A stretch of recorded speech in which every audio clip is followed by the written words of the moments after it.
In hindsight, I'm starting to think that a very heavy, very teased, very tight, but very snatched high pony maybe wasn't the best idea when you're hungover. Ow. I'm a woman with a heart, and I deserve your all. I'm not some girl who don't know what she wants. I'm a woman. Ladies, gentlemen, select gentlemen, welcome back to my channel and happy Valentine's Day. But for all of my fellow single ladies, gentlemen, and select gentlemen that have been with me for a minute, happy Single Awareness Day. Aww. Yeah, you know what? I'm still working on that title.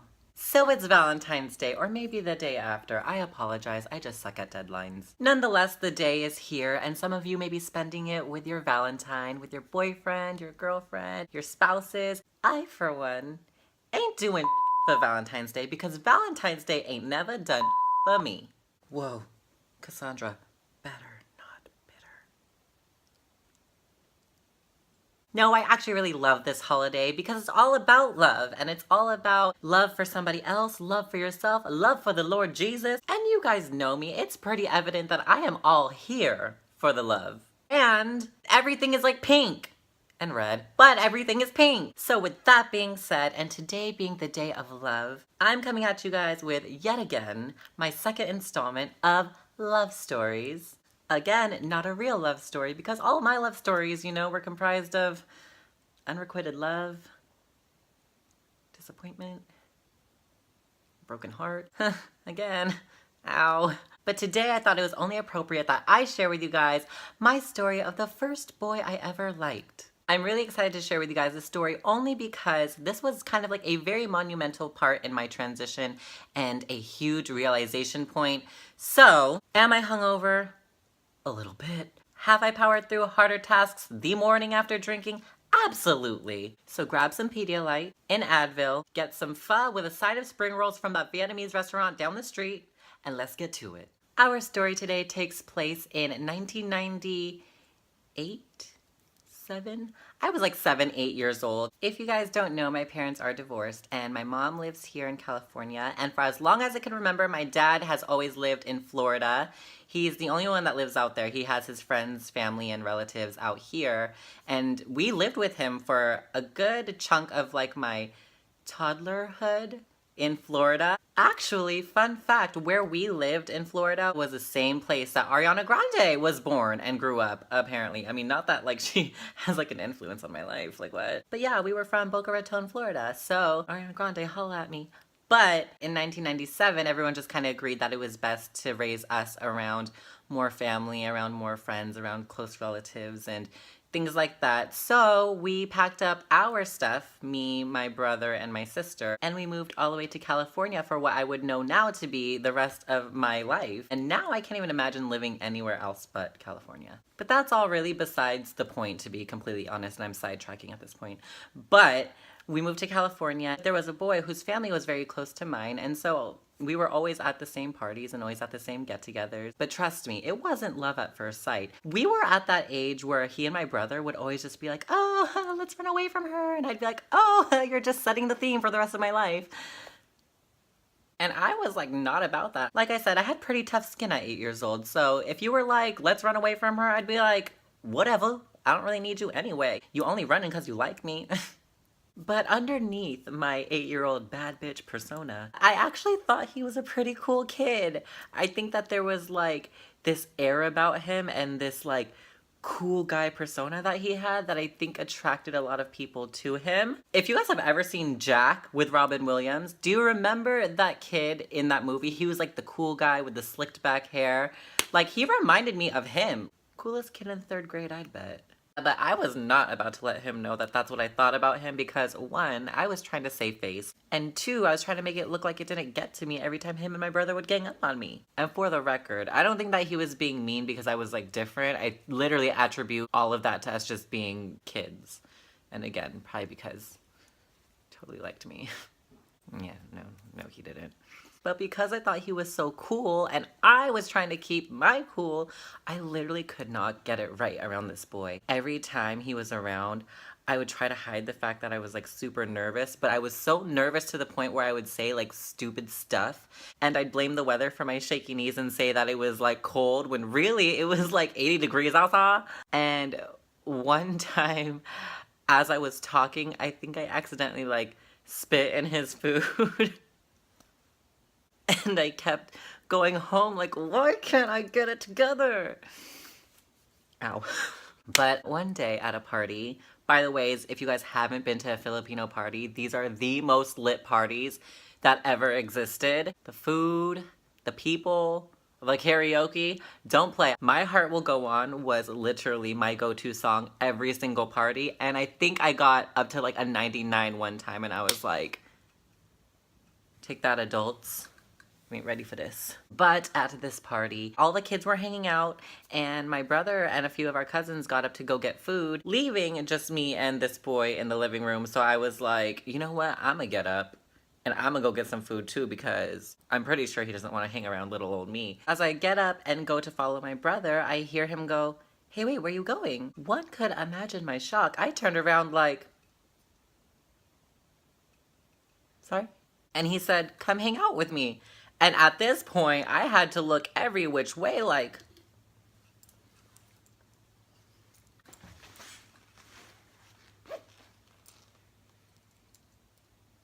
noticing that I think that I misheard, he goes, yes, you. But I still had to keep it cool. Like, I still had to act like I had it together. So I kind of played it off like, oh, yeah. I mean, I could come hang out for a little bit. It's fine. I mean, I was going to eat, but I mean, like, who's really hungry, right? So I sat my ass back down and I didn't want to say a lot or anything at all for that matter, just to prevent myself from saying anything stupid and or spitting in his food again.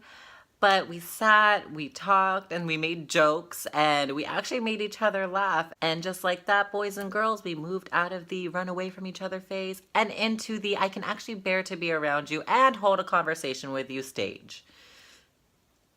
And you know what I think it is? I think it was him turning 9 years old that like really matured him.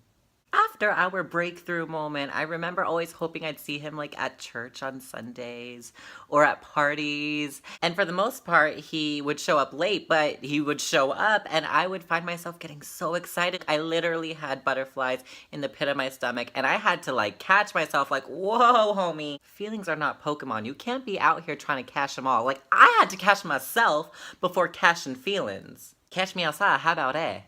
Mind you, I didn't know what it was like to actually like a boy. Granted, my first crush was the White Ranger, but this was not your regular run-of-the-mill Tommy Oliver kind of crush. This wasn't playtime anymore, ladies and gentlemen. This was game time. This was like SWV, I get so weak in the knees, I can hardly speak kind of thing. And if he just so happened to be the White Ranger some way, somehow, like I'd be okay with that too, like what? Don't threaten me with a morphin' time. And as great as it felt to actually have feelings, 8-year-old feelings.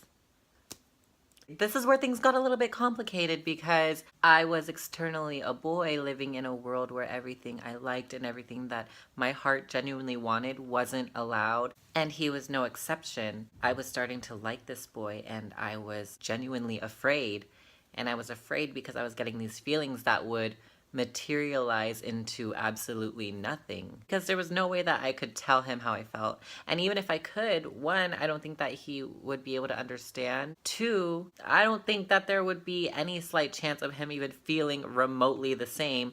And three, I didn't feel right even thinking about being a boy trying to tell him how I felt. Because I liked him and because I saw a boy in the mirror every morning, there were times where I'd actually have to ask myself like, okay, you're a boy who likes a boy.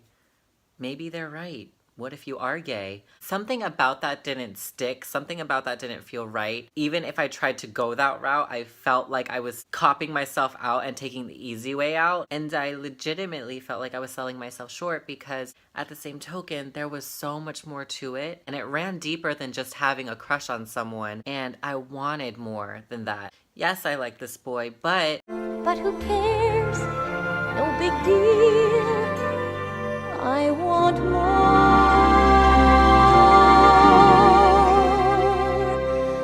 up until this point, I had grown up playing with dolls like a girl, wanting to wear girl clothes like a girl, wanting to dress up as a girl, having the dire need to be a Disney princess by day and the Pink Ranger by night like a girl. And now I liked a boy, and that's instantly where I realized I had feelings like a girl, and I realized I had a heart like a girl. This was a breakthrough moment for me because I realized I didn't want to just live vicariously through my dolls. I didn't want to only be Disney princesses at playtime, and I didn't only want to be the Pink Ranger when Zordon needed me. I wanted everything that came with the territory of being a girl, and I didn't want this boy to like me for being a boy. I wanted him to like the girl that I was starting to realize that I was. And so from that day forward, I would just wish and pray to God that I would wake up one morning and be a girl. I spent all of my prayers, my wishing fountains, my birthday candles, wishing stars, holding your breath inside of a tunnel wishes, all on that one wish, because I knew that if God could just grant me that one thing, that I could take care of everything else, and I'd be allowed to like the things I liked, have the things I wanted, do the things I wanted to do, say the things I wanted to say, and like this boy, and maybe even have the chance of him liking me back. You know, when I think back on my life, I'm starting to realize that my life has paralleled The Little Mermaid. I mean, I was like the mermaid who wanted to trade her tail for 2 legs, a vagina, and emerge from the sea in a sparkling dress into the arms of her man. If it's not too late for that, let's work that in. But no matter how many wishing stars, birthday candles, and tunnels I used on this one wish, and no matter how many times I told God how badly I just needed this one thing to happen for me, I woke up every morning as a boy, and I just kept thinking, where on this earth can I find a magic lamp with a genie inside? Or if there's such things as fairy godmothers, and if they exist, I think now would be the perfect time for mine to show up. But those things don't exist, at least not to my knowledge. So yeah, I would just wake up empty-handed every day in the same body every single day. Talk about trapped.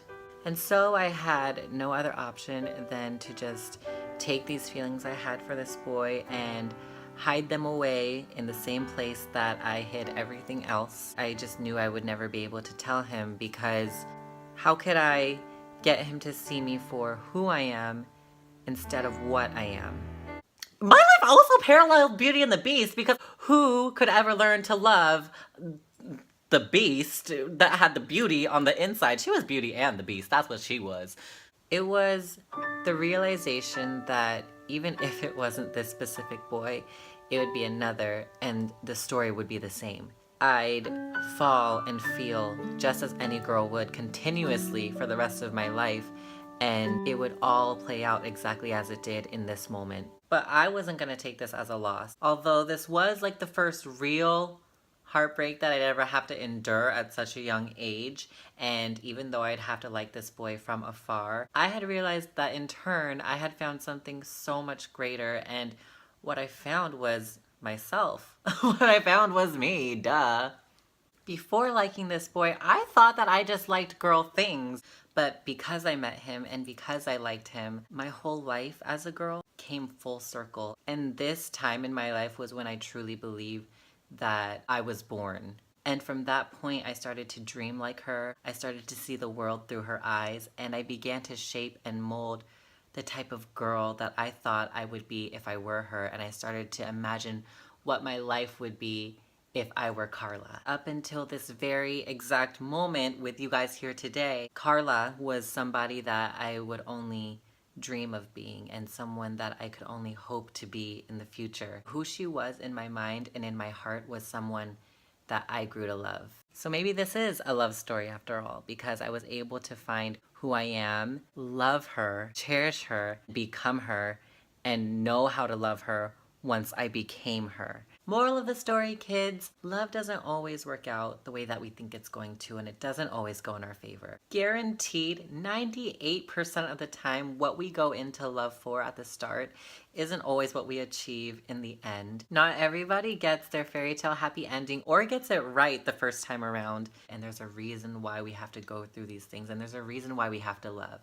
And sometimes it's not to get the guy, and sometimes it's not to get the girl or to find your dream or to find your fairy tale. Sometimes it's to find yourself. I really wholeheartedly believe that we have to go through these things. We have to know what it's like to fall for someone a time or two in our lives, and we also have to understand what it means to get your heart broken. These are the moments that truly shape who you are in the future. I believe that God has a greater plan, and sometimes we just have to learn to listen in order to understand the lesson. So no, I didn't get the guy in the end, but what I found and what I got was myself, and being able to learn who I was and understanding the kind of woman I wanted to be and learning to love that part of myself and letting that person manifest herself within me, and now being able to be that same girl or woman now was one of the most valuable things that I take away